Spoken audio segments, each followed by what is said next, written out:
Students, आज हम लोग बायोलॉजिकल नाइट्रोजन फिक्सेशन के बारे में थोड़ा सा डिस्कस करेंगे। तो नाइट्रोजन फिक्सेशन तो ऐसे भी मैंने पिछले लेक्चर में बताया था कि एटमॉस्फेरिक नाइट्रोजन को हम फिक्स करते हैं।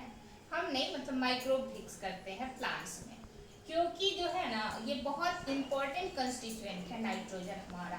क्यों? क्योंकि ये न्यूक्लिक एसिड का भी कंस्टिट्यूएंट है, प्रोटीन का कंस्टिट्यूएंट है, और प्रोटीन बना होता है अमीनो एसिड का, उसमें भी नाइट्रोजन रहता है। पर ये नाइट्रोजन बहुत इनर्ट गैस है, मतलब ये जल्दी रिएक्ट नहीं करता है, क्योंकि इसमें जो कोवेलेंट बॉन्ड है ना वो बहुत स्ट्रॉन्ग है। तो कोवेलेंट बॉन्ड कैसे टूटता है ना, तो ये माइक्रोब के हेल्प से टूटता है। ठीक है, बहुत सारे माइक्रोब है जैसे कि राइजोबियम है, फ्रैंकिया है, और भी क्लेब्सिएला है, ये सब बैक्टीरिया है। वो क्या करते हैं, ये कोवेलेंट बॉन्ड को तोड़ने में मदद करते हैं। उसके बाद ये हाइड्रोजन से जुड़ता है, और उसके बाद ये अमोनिया जो बनता है वो बनता है। तो ये कभी कभी ना खुद भी टूटता है। कैसे? क्योंकि जब हमारे यहाँ बारिश होती है ना, तो बादल आपस में टकराते हैं, पॉजिटिव चार्ज और नेगेटिव चार्ज जब टकराते हैं तो देयर इज ए लाइटनिंग। तो लाइटनिंग का इफेक्ट इस पे पड़ता है, तो कुछ बॉन्ड इसका जो है लाइटनिंग के प्रोसेस से टूट जाता है, और बाकी जो है तो वो बहुत कम है। ठीक है, लेकिन जो मेन है वो रोल है बैक्टीरिया का, और स्पेशली हमारे राइजोबियम का। ये तो हमारे लेग्यूम्स में पाया जाता है। तो लेग्यूम्स प्लांट कौन से होते हैं? जैसे कि मैंने बताया था पिछले भी लेक्चर में, बहुत सारे प्लांट जैसे दाल वाले प्लांट्स, ठीक है, जैसे ग्राम है, पीज है, उसके बाद आपका किडनी बीन्स है जिसको राजमा बोलते हैं, ये सब के रूट में ये नोड्यूल्स होते हैं।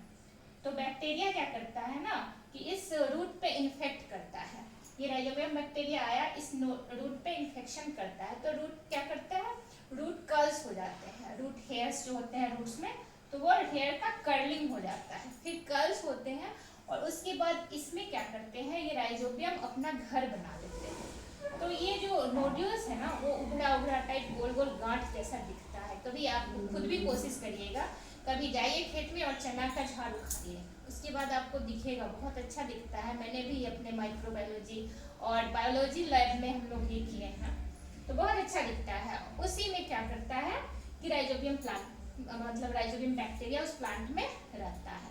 तो राइजोबियम क्या करता है, ये सिम्बायोटिक एसोसिएशन करता है। मैंने एक बार बताया था कि बहुत तरह के एसोसिएशन होते हैं, और सिम्बायोटिक एसोसिएशन ये होता है जिसमें हम एक दूसरे की मदद करते हैं। मदद कैसे? तो ये जो है ना राइजोबियम है, ये क्या किया, प्लांट में नाइट्रोजन को, एटमॉस्फेरिक नाइट्रोजन को इसने फिक्स किया। ठीक है, और प्लांट ने क्या दिया उसको, उसने प्लांट को दिया शुगर वगैरह प्रोवाइड किया, कार्बोहाइड्रेट प्रोवाइड किया, क्योंकि बैक्टीरिया को भी जिंदा रहने के लिए उनको भी न्यूट्रिशन चाहिए होता है, खाना खाएंगे तभी तो जिंदा रहेंगे ना। तो ये क्या करता है, इसने आपको दिया, बैक्टीरिया को न्यूट्रिशन प्रोवाइड किया, और इसने एटमॉस्फेरिक नाइट्रोजन को फिक्स कर दिया। और बहुत सारे एटीपी का, मतलब एटीपी जो आप जानते होंगे क्या होता है, एडिनोसिन ट्राइफॉस्फेट इसका फुल फॉर्म होता है। और वो जो है ना, जैसे कि हमारे गाड़ी को चलने के लिए पेट्रोल चाहिए होता है, उसी तरह सेल में एटीपी की सिंथेसिस होती है जो कि माइटोकॉन्ड्रिया के अंदर होता है, और वो एटीपी एनर्जी प्रोवाइड करती है। तो फिर ये नाइट्रोजन के ट्रिपल बॉन्ड को तोड़ने के लिए भी क्या करते हैं, एटीपी का एडिशन होता है, मतलब रिक्वायरमेंट होता है, एटीपी की मदद से ही ये टूटेगा। तो इसकी एनर्जी की रिक्वायरमेंट हो गई। और फिर इसने क्या किया, राइजोबियम में एक पिगमेंट होता है, मैंने एक दिन बताया था, लेग हीमोग्लोबिन। तो ये लेग हीमोग्लोबिन पिगमेंट जैसे हमारे बॉडी में हीमोग्लोबिन होता है, एज इट इज वो भी, उसका भी रोल है, क्या करना है, ऑक्सीजन का ट्रांसपोर्ट करना है। तो ये क्या करता है, लेग हीमोग्लोबिन पिगमेंट इसमें होता है, उसका भी रोल है नाइट्रोजन फिक्स करने में। ठीक है, तो ये मैंने बता दिया कि सिम्बायोटिक में आपका आ जाएगा राइजोबियम। फिर एक है एजोला एनाबेना। तो एजोला क्या होता है, एजोला एक फर्न है, एक्वेटिक फर्न है। फर्न मतलब ये एज ए प्लांट लाइक होता है।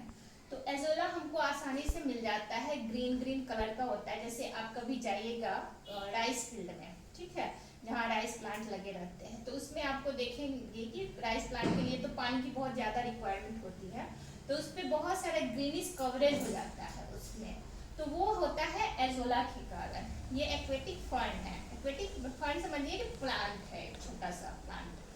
तो इस एजोला के साथ एनाबेना बैक्टीरिया होता है। ये भी क्या है, सिम्बायोटिक एसोसिएशन है। ये दोनों मिलकर फिर क्या करते हैं, नाइट्रोजन को फिक्स करते हैं, जिसके कारण हमारे राइस का प्रोडक्शन बहुत ज़्यादा होता है।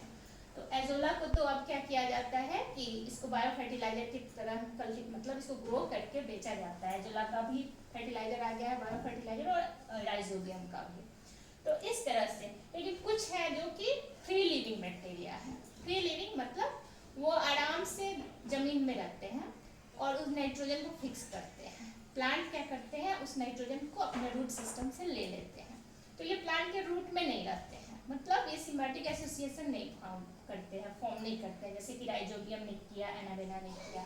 ये फ्रीली अपना जमीन में है और फिर भी वो एटमॉस्फेरिक नाइट्रोजन को ले रहे हैं, उसको कन्वर्ट कर रहे हैं अमोनिया के रूप में।